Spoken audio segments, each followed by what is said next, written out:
Hello, everybody. Welcome to the channel Out of Ammo, Out of Time. I'm your host, Terror8. And today I thought I'd share something with you a bit special. It's one of my most prized possessions, I guess. Yeah.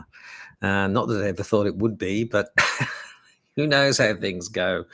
I've had this since 1987, and I haven't opened it in a long, long time. So I thought, why not open it? Let's see what's inside. I've got no idea what it's like these days, but yeah, this is it here. It is a copy of the original Arkham Horror, the board game from 1987. I bought it when it first came out back then. And it's just been sitting in my cupboard gathering dust ever since. So I thought, why not have a look and see what's inside for a bit of fun? So let's do that. But first of all, let's look at the back. So for the era, this was pretty common to have a lot of gumph on the back, as we can see here. So it's a 2 to 3 hour game, 1 to 8 players. So you can play it solo, but I think you have to play with 3 investigators to play it as one person. It says excellent solo game or play as a team. No one eliminated before the game ends. Simple to learn. Nearly 100 drawings and silhouettes, indeed. So it's got it all here.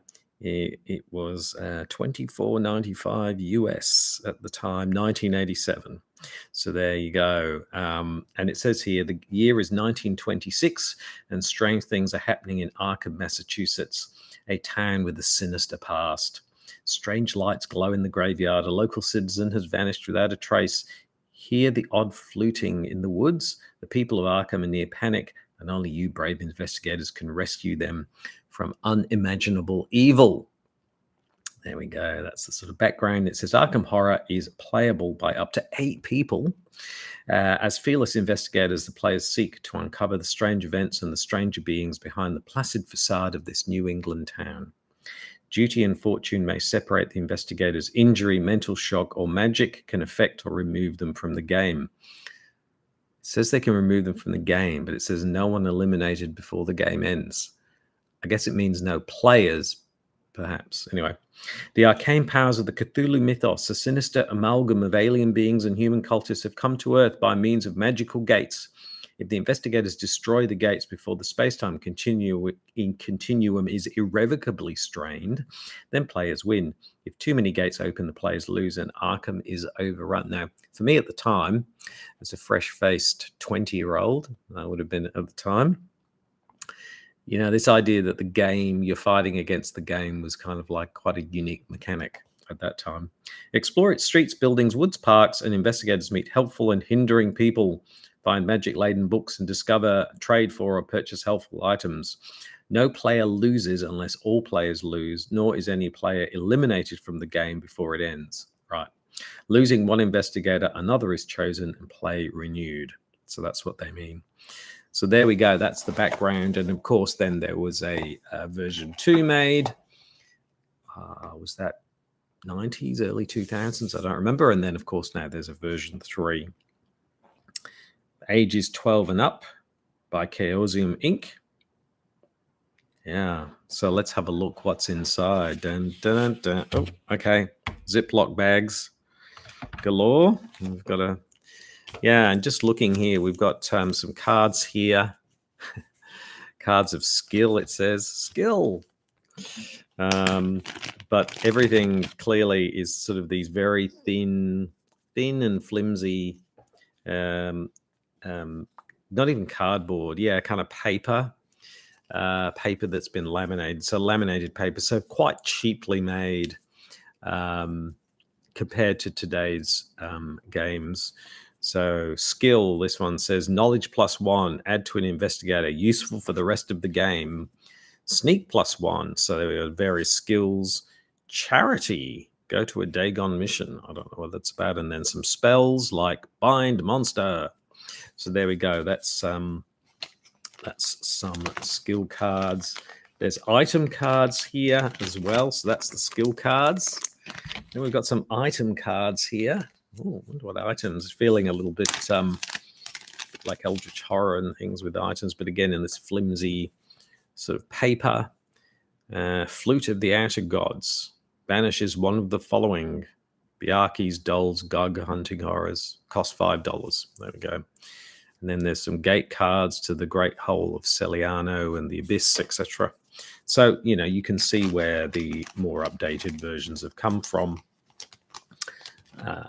here. And then we have a big, oh, right, this one's interesting. So this is a big Ziploc bag with cash. Some monies, actually look like dollars with George Washington on them. Federal Reserve Bank of Cleveland, apparently. There we go. And this looks very much like, what we see in later games. We've got some monsters here. We can see here, like, this is I don't know, it doesn't say what it is. Starspawn on the back. It's got some information about it on the back. And then these little these are more what we would expect for the cardboard, heavier cardboard. And then this is a bit of fun here. We've got all the investigators here, and quite a few of these feature in Arkham Horror, the card game. So we've got Mandy Thompson here, looking worried, and you can see it's sort of sanity points, etc. So a bit of sort of RPG elements, as we know.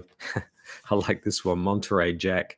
I don't know what he's just seen, but he doesn't look happy about it. I love the open coat and the chest hair there. That's Monterey Jack. And we've got Jenny Barnes. Yeah, good old Jenny Barnes is in there. And you can see they've got fast talk, fight, knowledge, and sneak. So very much the Chaosium sort of idea that it's sort of the RPG in game format. We've got Joe Diamond, looking Humphrey Bogart-ish there. Yep. Good old, of course, Harvey Walters, of course. You can see all the illustrations hand-drawn. Again, fairly low budget. Gloria Goldberg, who still is not an official investigator in Arkham Horror, the card game. Carolyn Fern. Yeah, there's Carolyn Fern. And finally, Vincent Lee. Yes, Vincent Lee was one of them all the way back then. And here he is again. So there you go. There's all the different investigators that you can play. And from memory, yeah, that's right. It came with these terrific little plastic pegs. And so you would, you'd track your sanity or your strength or whatever with these little pegs up and down, which I can see being used a lot because there's lots of little indentations on these cards where at the time would have done that. So, and then in terms of the actual the actual player pieces that go around the board, they're your classic pieces of the time, which were used in all kinds of games like Sorry and other things. They're just these sort of standard little cone-shaped, that's pretty standard. So they haven't really gone for anything more than that. So that's all the cards and things. Oh my goodness. The thing that really strikes me about it, first of all, it's great to see that, those characters have carried over after, what are we talking? 30 years, yeah, plus nearly 40, maybe 40 years. But just the quality of the way board games are put together these days in comparison to then. And so it's got the Arkham Gazette here, which has just got all of the, wherever you go, it's got the outcomes of locations. So that was one of the things about it. There was only so many outcomes to each location, and you just rolled a D6 and that event happened. And I think later ones are like that. I don't know about the latest one. We've got a Welcome to Arkham, also a Welcome to Arkham piece, which just has a roll of honor. It has the map on it. So it's got a sort of a map for you. Game track and town locations. And then there's also, someone on here, I don't know why we wrote it, but I'll just hide that. I mean, it's a long time ago, but there's a roll of honor. So if you do succeed, you can put your names on the roll of honor. I think from memory, I only beat it once. It played it quite a few times. And then about your investigator. So it's got that kind of Chaosium Call of Cthulhu feel about the rules, in that they're all in separate little booklets. This one's about your investigator and their skills. So it's a couple of pages of that, and it feels very Call of Cthulhu. Not really many illustrations at all. Very, very little in the way of illustrations. Very text heavy. And then finally, there's the rules of Arkham Horror, which is the rules themselves about the different phases, winning and losing. And again, not many illustrations, an awful lot of text. But, you know, only 4 pages, so not too difficult. And then we've got here the actual board. Very, very flimsy, my goodness. So this is, again, just a piece of laminated thin cardboard, not like today at all. And that you know, this could easily fall apart if it was used too much. But nicely illustrated. And we've got everything here from the good old graveyard, which, you know, Midnight Masks has the graveyard. Any other ones? The Historical Society is down here. Hysterical Society we've got down here. The Dagon Mission Ducks Carnival, I don't think. There's the Mesmar's Boarding House. Yeah. There's the Curiosity Shop, which is kind of critical in this game because you can trade and get other good stuff. There's Miskatonic University up here. The Silver Twilight Lodge at the top. So this gives you a kind of a geographical layout. The train station at the very top. Harvey Jones's shack. Welcome to Arkham. There we go. So that's the board. Up the top are the gates through. So you know, as you know, in Arkham Horror, the board game, you've got to go through one of these to sort of close the gate, and then it's got all the D6 rolls, and then the Doom of Arkham is here around the side. So there we go. But yeah, very flimsy board. My goodness, like that could fall apart so easily. Finally, a 1988 catalog for Arkham Horror from Chaosium Inc. Okay. It's got all kinds of stuff that they would have had at the time. Don't know if anyone played Pendragon. I certainly didn't, but it looks like sort of Prince Arthur, King Arthur. Call of Cthulhu, of course. Stuff, Call of Cthulhu things. 3rd edition, Call of Cthulhu, Fragments of Fear. I used to have that. Terra Australis, Shadows of Yog-Sothoth. Yeah, that's all in here. More of them here. I've got this one. This is a solo campaign. It's called Alone Against the Dark. I've actually got that. It's like a choose your own adventure, just more developed. There's also the Wendigo, which was another one. And then the good old Mass of Nyarlathotep here, the classic Call of Cthulhu. That's all in here. Oh, my goodness. So, yes. There we go. So, see your dealer, order by mail, or charge by phone. There you go. So, there we go. That was a bit of fun.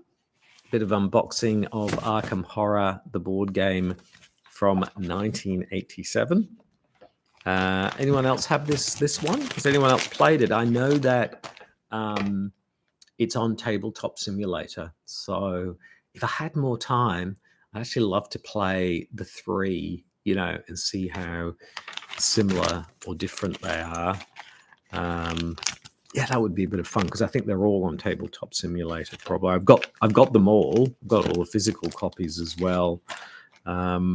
So interested in your thoughts. If anyone has played all 3, I do know the 2nd edition version is very convoluted and rules heavy, which I don't know whether they dealt with that in the 3rd version. But there you go. That's the original. This is the OG Arkham Horror, the board game.